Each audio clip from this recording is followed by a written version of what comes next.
बाबा साहब को ज्ञान नहीं था क्या? आर्थिक आधार पर उन्होंने क्यों नहीं आरक्षण कर दिया? जो लोग ये बोल रहे हैं कि एससी एसटी को जो क्रीमी लेयर में आ गए या क्रीमी लेयर लगा देना चाहिए, उन लोगों को संविधान का, भारतीय संविधान का एबीसीडी का भी ज्ञान नहीं है। क्रीमी लेयर का सवाल जो होता है सामाजिक दृष्टिकोण से पिछड़ा। सीजेआई गवई साहब बन गए लेकिन उनको पिछड़ा दृष्टि देखा गया। आज तो राष्ट्रपति भी कोई मंदिर में जाते हैं तो मंदिर को धुलवाया जाता है। जगजीवन राम थे, वो भी गए थे किसी मंदिर में तो वहाँ धुलवाया गया था मंदिर को। तो भारत के संविधान से देश चलता है, यहाँ रूल ऑफ लॉ है।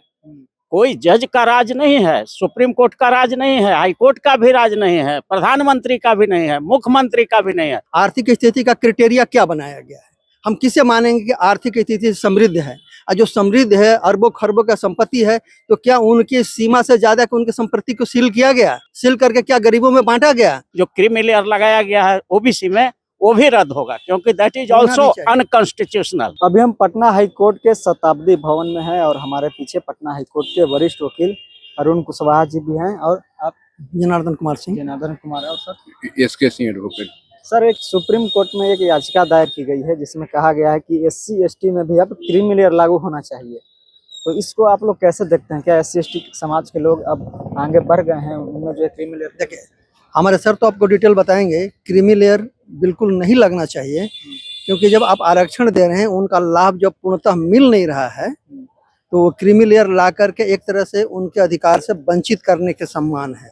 पहले आप सर का मंतव्य देख लें, फिर उसके बाद जो होगा हम लोग कैसे देखते हैं? सर, कहा जा रहा है जो याचिका दायर किए हैं आप ही के समाज के वकील हैं, मतलब आप ही के लोग कैटेगरी के हैं, उनका कहना है कि अब एससी एसटी के समाज में काफी लोग मंत्री विधायक सांसद बन गए हैं, कई जो है पॉलिटिशियन बड़े बड़े नेता बन गए हैं, उनके अब जो है कहीं ना कहीं आर्थिक रूप से मजबूत हो गए हैं, तो अब उन्हें आरक्षण छोड़ देना चाहिए, एससी एसटी में जो है क्रीमी लेयर लागू होना चाहिए।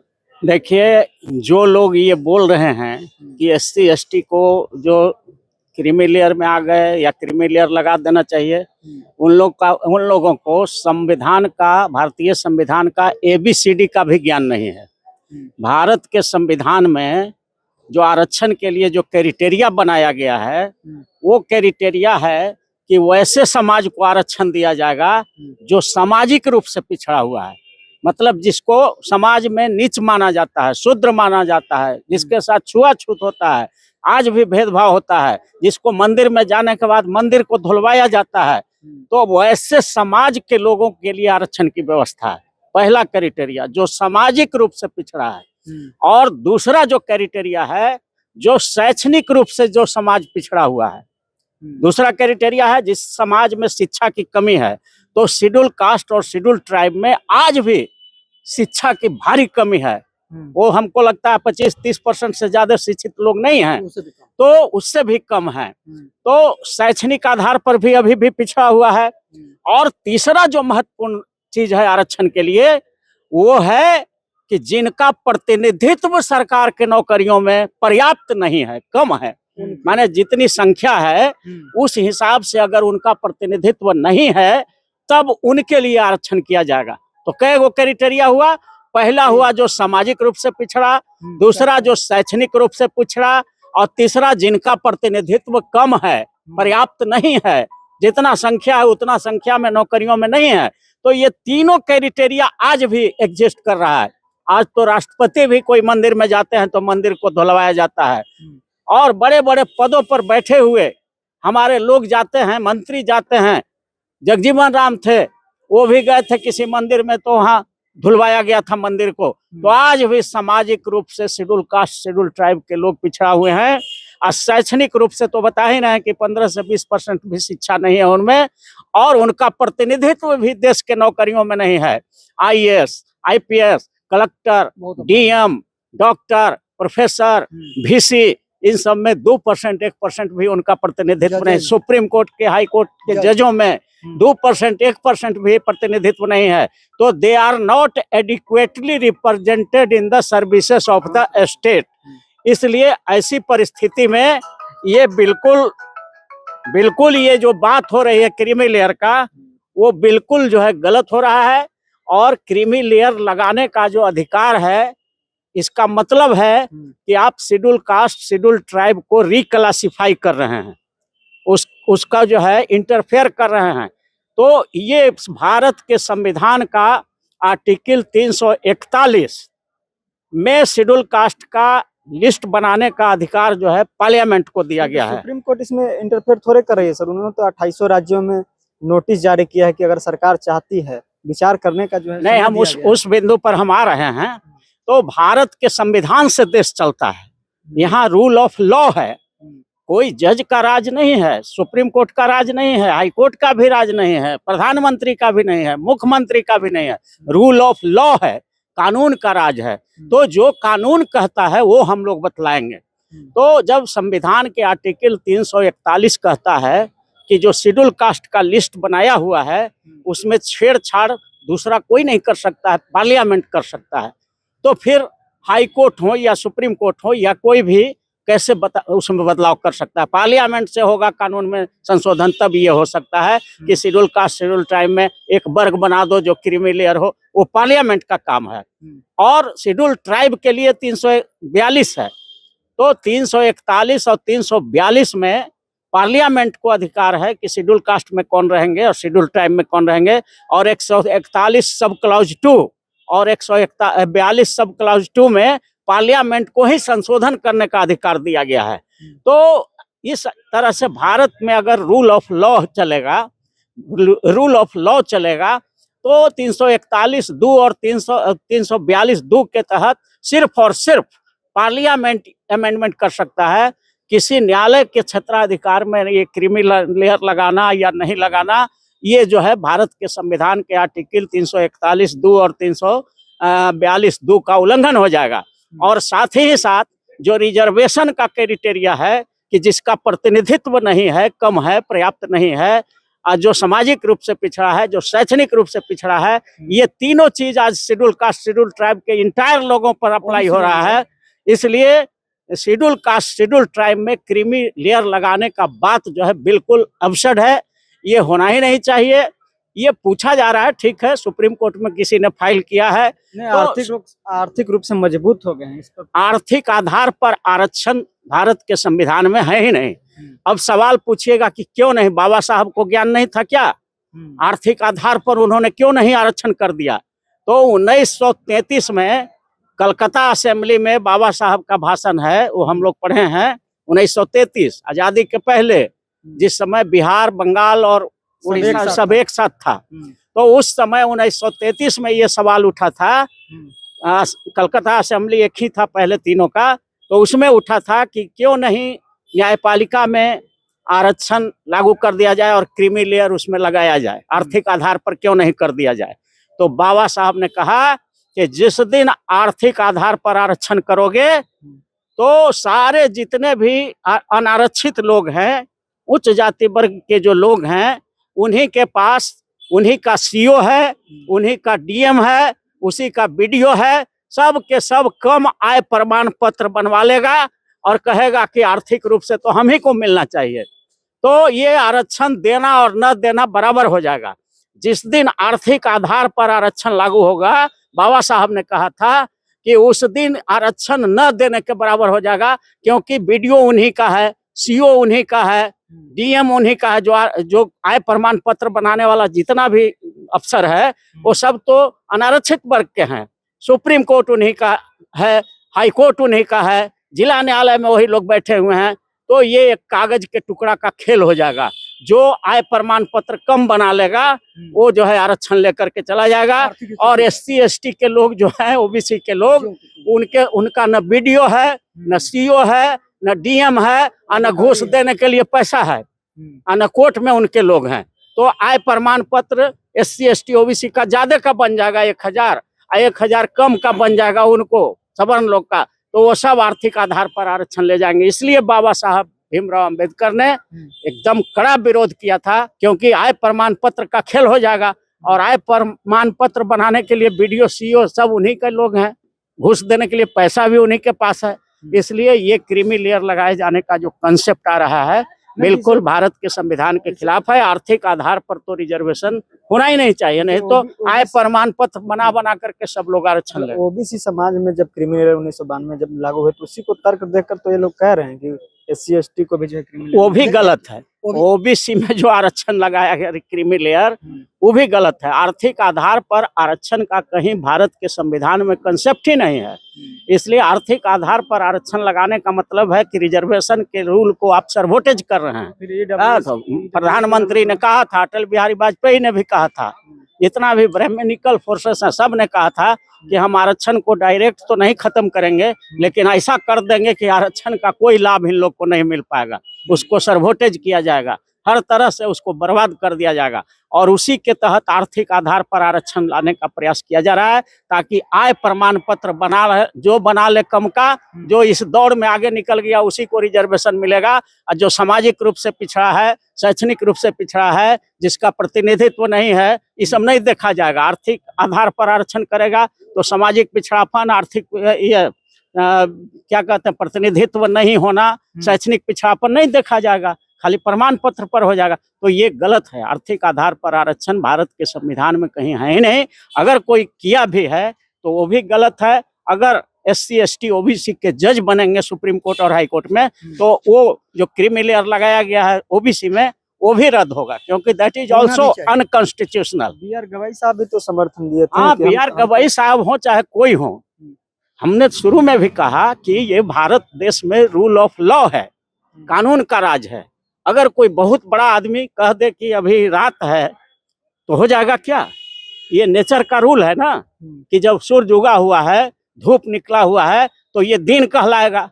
और कोई बहुत बड़ा आदमी, चीफ जस्टिस ऑफ इंडिया या भारत के राष्ट्रपति या प्रधानमंत्री अभी कह दे कि नहीं नहीं ये अभी तो रात है, तो रात हो जाएगा। तो जिस तरह से नेचर का रूल है कि सूरज उगा हुआ है तो दिन है, और सूरज डूब गया तो रात हो गया, तो उसी तरह से यहाँ भारत में रूल ऑफ लॉ है, संविधान का राज है, किसी व्यक्ति का राज नहीं है। तो चीफ जस्टिस ऑफ इंडिया हो या कहीं के जज हो या राष्ट्रपति हो, प्रधानमंत्री, अगर असंवैधानिक बात कर रहे हैं तो असंवैधानिक ही होगा, वो गलत ही होगा। और उसे जनता को मानना भी नहीं चाहिए, क्योंकि लोकतंत्र में जनता मालिक होती है, जनता का राज होता है, जनता के द्वारा होता है और जनता के लिए होती है।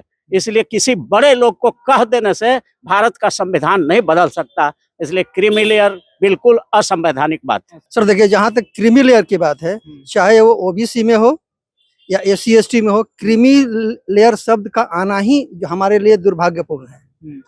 क्योंकि इस चीज को ये बनाया ही गया है कि कुछ लोगों को किसी तरीका से उन्हें किनारा किया जाए। उदाहरण स्वरूप आप समझिए कि जब हम कोई बहाली किसी कंपटीशन के आधार पर लेते हैं तो उसमें कट ऑफ मार्क्स क्यों हो? मान लीजिए हमारे यहाँ 25 सीट खाली है, आरक्षण के हिसाब से जो आरक्षण मिलना चाहिए जनरल, OBC और बाकी लोगों को, तो उसमें इसका मेन उद्देश्य है कि अगर हम उसमें कट ऑफ मार्क्स रख देंगे तो जो दबे कुचले परिवार से आने वाले लोग हैं उस लिमिटेशन को पार नहीं कर पाएंगे, उनकी सीमा को पार नहीं करेंगे। मान लीजिए 25 सीट हमारे पास है और उसमें हम कट ऑफ मार्क्स लगा दिए 100 में कि जो 55-50 लाएगा वही इसके लिए एलिजिबल होगा। तो अब तो नया फैसला आया ना सर, SC ST या OBC के लोग हाँ। नंबर ज्यादा लाते हैं तो जनरल कैटेगरी से जाएंगे। वो तो पहले का रूल है ना, ये अभी हाल फिलहाल नहीं है। आप पहले का संविधान को देखेंगे ना, और पहले इसका क्राइटेरिया की जो OBC जब लागू किया था 1965 के आसपास, मतलब आरक्षण लागू किया गया था, उस समय ये था कि जनरल के लोग जो भी बच्चे हैं आरक्षण वाले हैं, अगर जनरल के से एवं मार्क्स लाते हैं तो उनको उसी कैटेगरी में कंसीडर किया जाता था। हमारे कहने का तात्पर्य ये है कि जब आपने कंपटीशन ले लिया और जितनी वैकेंट सीट है उस मार्क्स के अकॉर्डिंग आप भरते चले जाइए, उसमें कट ऑफ मार्क्स 55, 50, 40 मत डालिए। इसलिए कि मैक्सिमम पढ़ने वाले बच्चे वो होते हैं जो समृद्ध परिवार से होते हैं, वो ज्यादा मार्क्स गेन कर लेते हैं। लेकिन जो कमजोर वर्ग के बच्चे होते हैं उतना मार्क्स नहीं लाते हैं, तो उन्हें किनारे करने का क्या तरीका है? हाँ, दूसरे को समझाने के लिए क्या, एक कट ऑफ मार्क्स ला दो। पहले आप देखे होंगे कि मेडिकल आदि में एडमिशन हुआ करता था तो माइनस पर भी एडमिशन हुआ है SC ST आदि बच्चे लोग, क्योंकि उसमें माइनस मार्किंग होता था, उसमें ये नहीं था। लेकिन अब ये जो ला करके समाज को पुनः जो है अलग अलग क्षेत्रों में बांटने का, जो गरीब है उनको गरीब रहने दो, जो अमीर है उनको अमीर बनाओ, ठीक है। इस क्राइटेरिया पर सरकार को सोचना चाहिए। और जो बंधु इन्होंने SC ST क्रीमी लेयर के शब्द उठाया है, उनसे मेरा आग्रह है कि एक बार ये विचार कर लें कि इतने दिनों के आरक्षण के बाद क्या उन्हें हम उठा सके हैं? जो दबे कुचले व्यक्ति हैं उनको हम दे सकें। अगर हम संपन्न है, मेरे पास 5 रोटी है और ये भूखा मर रहा है, तो मेरा कर्तव्य भी होता है कि उसके पूछे, भैया तुम खाए नहीं हो तो लो 1 रोटी खा लो। कोई कहता है क्या? अभी आप एक प्रश्न किए थे थोड़ी देर पहले, आर्थिक स्थिति से मजबूत। आर्थिक स्थिति का क्राइटेरिया क्या बनाया गया है? हम किसे मानेंगे कि आर्थिक स्थिति समृद्ध है? और जो समृद्ध है, अरबों खरबों का संपत्ति है, तो क्या उनकी सीमा से ज्यादा उनकी संपत्ति को सील किया गया? सील करके क्या गरीबों में बांटा गया? तो फिर आप कैसे डिसाइड करेंगे कि वो आर्थिक रूप से समृद्ध हैं? ठीक है ना? तो इस पे विचार करना है, हमें करना है, नागरिक करना है, हमारे एमपी विधायक सभी को करना है। और जो सरकार हमारी बैठी है ना, एक बार पुनः विचार करे कि जो कृमि शब्द जो है, चाहे ओबीसी हो, एससी एसटी से, उसे तत्काल हटाए। जनता की भलाई इसी में है, पुनर्विचार करे। जो भी कमेटियां बने तो इस वर्ग के लोगों को भी इस कमेटी में रखें कि अपनी बात को प्रस्तुत कर सके। आप देखेंगे कि जितनी कमेटियां बनती हैं, इसे जो लोग झेल रहे हैं, जो लोग जूझ रहे हैं, वो कमेटी में होते ही नहीं हैं, उस रास्ते से गुजरे ही नहीं है, उनको पता ही नहीं है। ठीक, तो इसी तरह ये ओवरफ्लो हो जाता है, उसे रोकना होगा और कृमि शब्द हर एक चीज से हमें हटाना पड़ेगा। आप सर अपना परिचय देंगे। SK Singh advocate, Patna high court. जहाँ सवाल है क्रीमी लेयर का, हम यही पूछना चाहते हैं कि सीजेआई गवई साहब इंडिया चीफ जस्टिस बने और प्रथम बार उन्होंने महाराष्ट्र में गए तो उनको प्रोटोकॉल क्यों नहीं दिया गया? वही कारण था। आखिर सामाजिक रूप से पिछड़े हैं, सीजेआई बन गए, लेकिन उनको समझा गया कि ये चमार जाति के हैं। और वहाँ का मुख्यमंत्री जो है ब्राह्मण थे, यदि ब्राह्मण रहते तो उनको प्रोटोकॉल दिया जाता। पहला सिंबल ये है। और रह गया कानून की बात, कानून कैसे बनाई जाती है इस पर सोचना होगा। रूल ऑफ लॉ कैसे बनता है? समाज का अध्ययन करके बनता है। संविधान का जब निर्माण हुआ तो समाज के अध्ययन किए गए। समाज को अध्ययन करने के बाद उसमें 389 सदस्यों ने 2 बरस 18 महीना 11 दिन जो है उस पर बहस चली, एक एक आर्टिकल पर। उसके बाद में इसको जो है इम्प्लीमेंट किया गया। जहां तक सवाल है आकि रीट का, पीआईएल की, पीआईएल को बड़ा चीज नहीं है। बहुत लोग पीआईएल करते हैं अपनी पॉपुलैरिटी के लिए। अभी कल की बात है, अभी जो है एक लड़का पढ़ने वाला पीआईएल किया था, लेकिन सीजेआई बोले कि बाबू अभी पढ़ो, उसके बाद में करना। तो पीआईएल पर नहीं जाना है। और रह गई बात आकि क्रीमी लेयर की। क्रीमी लेयर का सवाल जो होता है सामाजिक दृष्टिकोण से पिछड़ा। सीजेआई गवई साहब बन गए, लेकिन उनको पिछड़ा दृष्टि देखा गया। जबकि समाज में जो बैकवर्ड और फॉरवर्ड शब्द लाए गए हैं, यही गलत वर्ड हैं। समाज कहीं अगड़ा और पिछड़ा नहीं होता है, माइंड होता है। यदि आपके पास माइंड है तो आप जो है डेवलप माइंड के कहलाएंगे। यदि डल माइंड के हैं तो आप बैकवर्ड माइंड कहलाएंगे, सामाजिक दृष्टिकोण से नहीं। लेकिन यहाँ वर्ल्ड का एक्सपीरियंस जो है उसी को लोग रटते आ रहे हैं आकि बैकवर्ड फॉरवर्ड, बैकवर्ड फॉरवर्ड। अब रह गया जैसे अभी बने हैं मुख्यमंत्री हमारे नीतीश बाबू हैं, पीएम बने हैं मोदी जी, तो क्या ये पिछड़े हैं?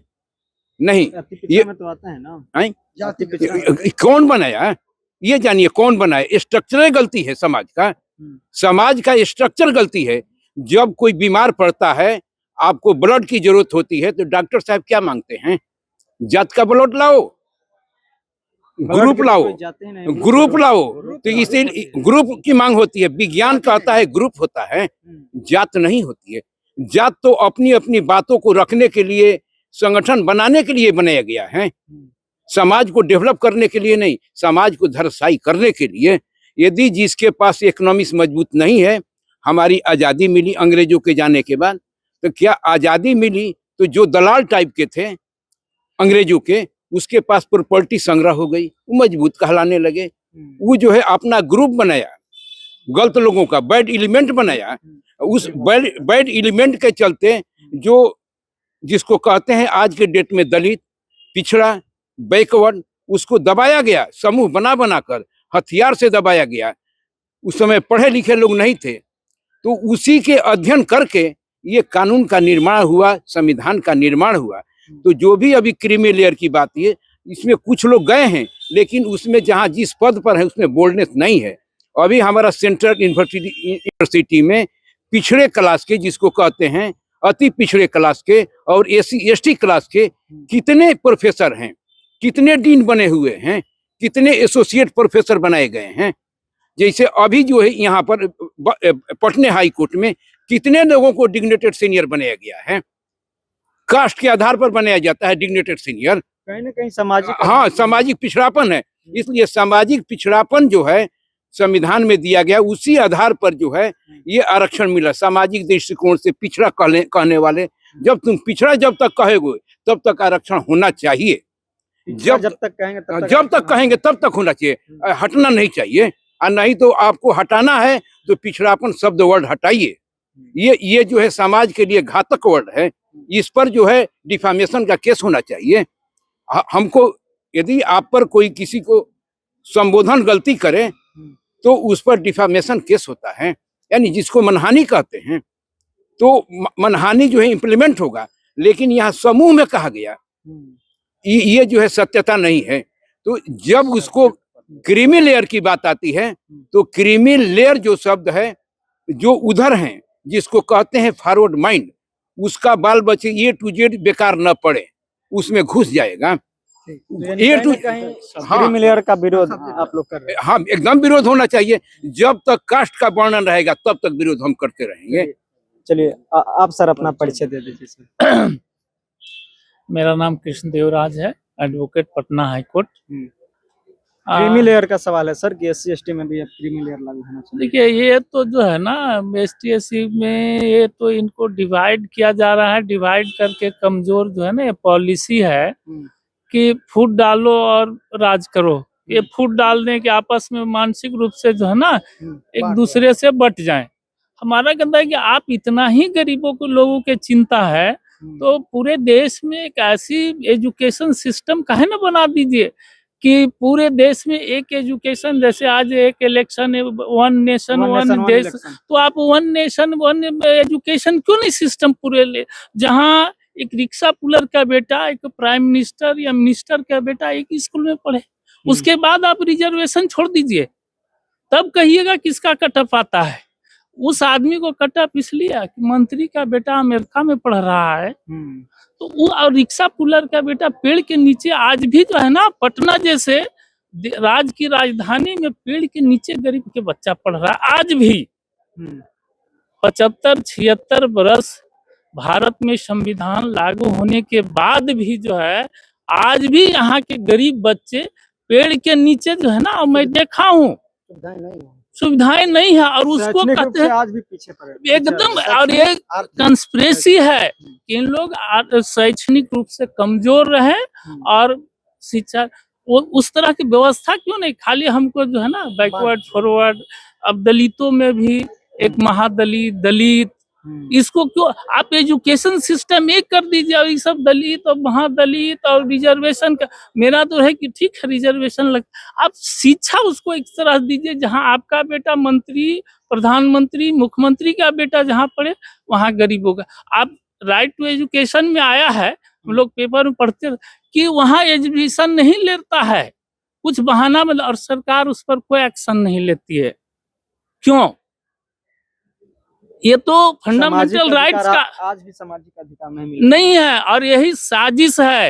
ये सामाजिक अधिकार जो है ना, नहीं, हम लोग को ये झूठी भाषण दे दे कर जो है ना गरीब या शिक्षित लोगों को जो है ना मानसिक रूप से सब बोल कर जो है ना कमजोर किया जा रहा है।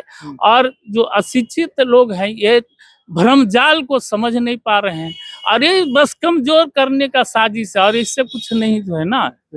क्या हाँ बिल्कुल, ये सब जितनी भी बातें आई एकदम बिल्कुल ये स्पष्ट है। मंशा यही है कि आर्थिक आधार पर आरक्षण लागू कर दिया जाए। क्रीमी लेयर का मतलब ही है कि जो आर्थिक रूप से मजबूत हो गए हैं उनको ये कह करके छांट दो कि ये क्रीमी लेयर में आ गया, और जो गरीब है अशिक्षित है जिसको शिक्षा नहीं मिल पाया उसको ये कह के रोक दो कि नॉट फाउंड सुटेबल, सुटेबल मिला ही नहीं। और जब सीट नहीं भरेगा तो फिर हम उसको कहेंगे कि अब इसको जनरल में कर देते हैं, इसमें तो मिला ही नहीं, उम्मीदवार नहीं मिला। इसलिए क्रीमी लेयर लाने का पीछे जो मकसद है इन लोगों का वो यही है कि बाबा साहब भीमराव अंबेडकर ने जो आर्थिक आधार पर आरक्षण को रोका है संविधान में, उसको ये लोग लाना चाह रहा है। हाँ, उसको उल्लंघन करना चाह रहा है और आर्थिक आधार पर ला करके और जो सीट नहीं भरे तो उसको जो है ये लोग जनरल में करने का साजिश कर रहा है। इसलिए इस साजिश से हम देश के 120-25 करोड़ जो अनुसूचित जाति हैं, जनजाति हैं, अति पिछड़ा हैं, ओबीसी हैं, माइनॉरिटी हैं, जो 125 करोड़ इस देश में हैं, उन सब लोगों को आगाह करना चाहते हैं कि बाबा साहब भीमराव अंबेडकर के संविधान को पढ़ो। आर्थिक आधार पर आरक्षण करेगा तो पूरा आरक्षण का लाभ आय प्रमाण पत्र बना लेगा सवर्ण लोग और वही आरक्षण का लाभ ले जाएगा। और आपका वीडियो है, न सीओ है, न डीएम है, न घूस देने के लिए पैसा है, न फिर कोर्ट में लड़ने के लिए आपके पास पैसा है, हाई कोर्ट में, सुप्रीम कोर्ट में आपका जज भी नहीं है, तो ये आरक्षण फ्रस्ट्रेट हो जाएगा। इसलिए क्रीमी लेयर लगाने वाले से सावधान रहना है। Thank you very much sir. तो जिस तरह से सर ने बताया कि SC ST में जो याचिका दायर की गई है, खास करके SC ST समाज में क्रीमी लेयर लागू होना चाहिए, लेकिन साफ तौर पे बाबा साहब भीमराव अम्बेडकर का यह उद्देश्य था कि SC ST के लोगों को जो आरक्षण मिली है कहीं आर्थिक आधार पर नहीं बल्कि सामाजिक और शैक्षणिक आधार पर मिली है, तो इसका कहीं ना कहीं हनन हो सकता है। तो इसको लेकर काफी लंबी बातचीत हुई। पटना हाईकोर्ट के वरिष्ठ वकील लोग थे, इनसे हमने बातचीत की। बाकी इस पूरे चीज को लेकर, पूरे SC ST में आरक्षण को लेकर, क्रीमी लेयर को लेकर आप जो है, आपकी क्या राय हो सकती है, अपना जो है राय दे सकते हैं। और देखते रहिए द एक्टिविस्ट। मैं अमन कुमार, बहुत बहुत धन्यवाद।